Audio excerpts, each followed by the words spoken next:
Hi, my name is Jeff, and I have over 10 years of recruiting experience, including 5 years at Google.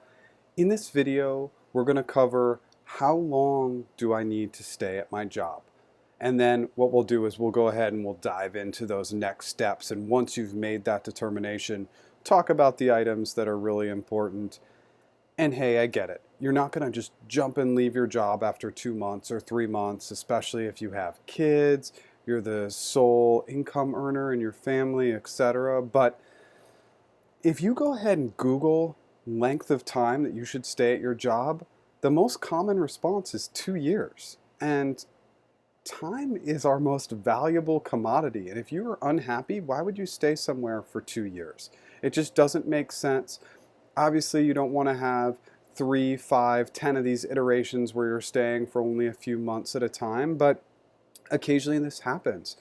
You think everything aligns in the interview, the team you meet, the company, the culture, etc., and then you get there and it just doesn't meet your expectations.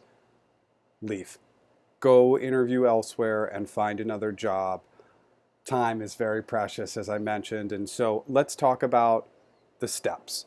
So, item one, ask questions. This is really critical. Before you quit your job, ask the reasons why, right? So, is it the position that I don't like? Is it the position responsibilities I don't like? Is it my boss? Is it the culture? Is it the company overall?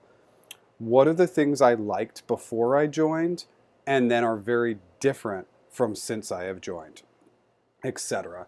And I want you to think about, have I done everything to try and remedy the situation, from sitting down with your lead to really getting to know them better, to understanding the job responsibilities better, and then secondly, really ask yourself, what can I control? And are the items that are really bothering you within your control, and can you change them?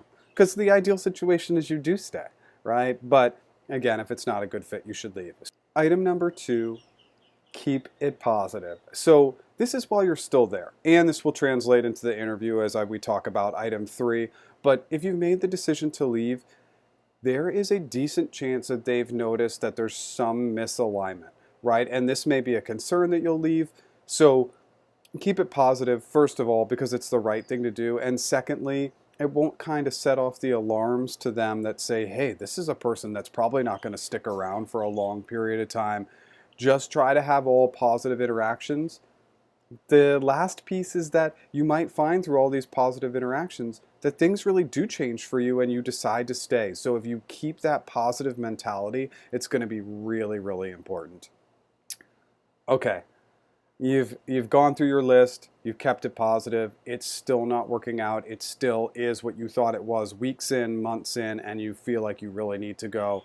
So when this happens, you are going to want that position on your resume, even if it's only been a few months. And there is 100% chance that you get this question not only once, but multiple times. And so, again, as I mentioned before, step one is you keep it really, really positive. That's going to streamline well. You only speak in positive terms about your previous or current employer and hopefully soon to be previous employer. And so, I think the best way to cover this interview piece is to give you an example of how I might answer the question. You can craft it and cater it however you want, but this is how I might outline it. There are a number of different ways, so this is just one recommendation, one suggestion, and I don't think it's necessarily the best path for everybody, but this is a path I would potentially take. So, example, Jeff, why are you looking to leave your current employer so soon? Sue, it's a great question. I've thought a lot about that question, and it's really important that I find a company that aligns with my current and future career goals. So when I realized my current company wasn't the ideal fit, I took multiple actions to make sure that I was making a good decision to go ahead and interview with other companies. And so first action I took was I stayed positive. I know it takes time to adapt and adjust to a new boss, a new company, a new culture, new teammates. And so I really wanted to keep this positive pitch and tone throughout just to make sure I was giving it my best chance, my best effort. Secondly, I really made sure that the expectations of the role were clear and the goals were clear. And not only just the regular day-to-day goals, but my stretch goals as well. The third action I took was really communicating with my lead and getting to understand them and their communication style versus my communication style, and just making sure we were aligned. And then secondly, making sure I was taking anything off their plate that they really needed help with, because that's such an important part of having a good relationships with a lead. Fourth, I spent extra time getting to know my teammates, my clients, and really just understanding how I could be a good partner and a good contributor with them. These are the actions that I took, and what I determined doing this due diligence was that the role, the company, everything, just it wasn't the ideal fit for me at this time. And obviously the big point is that it didn't align with my long-term career goals. Can I go into more detail on any of these actions that I took for you? You've kept it really positive, and you've really talked about the actions you took. You didn't just say, oh, I don't like this company and I'm going to leave. You took specific actions to make sure it's a fit. And by the way, I want you to take all these actions. Again, make sure that you're leaving for the right reasons. So it's not going to stop there, right? In the interview, they're not just going to say, okay, Jeff, that was great. You took all these actions and we feel perfectly about you. You are probably going to get more specific questions pertaining to your lead, pertaining to your teammates, the role, the culture, the company, all this stuff. So you have to anticipate that you are going to get one in each of these sections. So let's cover a few of them. Most likely is going to be the question about your current boss or lead. Most people do not leave companies, they leave people. And so you need to understand that that's really, really critical. So I want you to, again, go back to item 2, which is finding the positive. So if you get asked a question about your lead, it's, my lead is an awesome project manager. And in the short period of time that I've worked with them, I've learned some really long-lasting PM skills that I'm going to use in the rest of my career. The focus is to teammates. My teammates are amazing and supportive, and I've already built friendships. We already hang out outside of work. It's been great. If it's about the role, my role is super interesting. I've had an opportunity to work with really cool clients, and I've learned a new methodology for working with clients that I had never used in the past. This company has a really interesting methodology. That's been really cool. If it's about the company is doing cutting edge work. They're on the cusp of the technology and the space. You can find something positive about the company.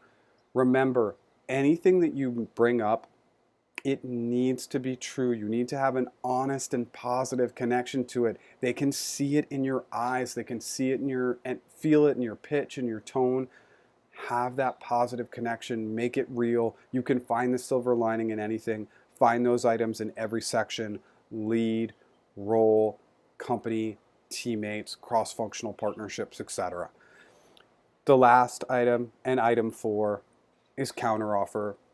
Let's say you go out and all this goes well and you interview and you get another job. This company's not probably going to want to lose you if you've kept it positive, if you've taken actions to try and improve your place at the company.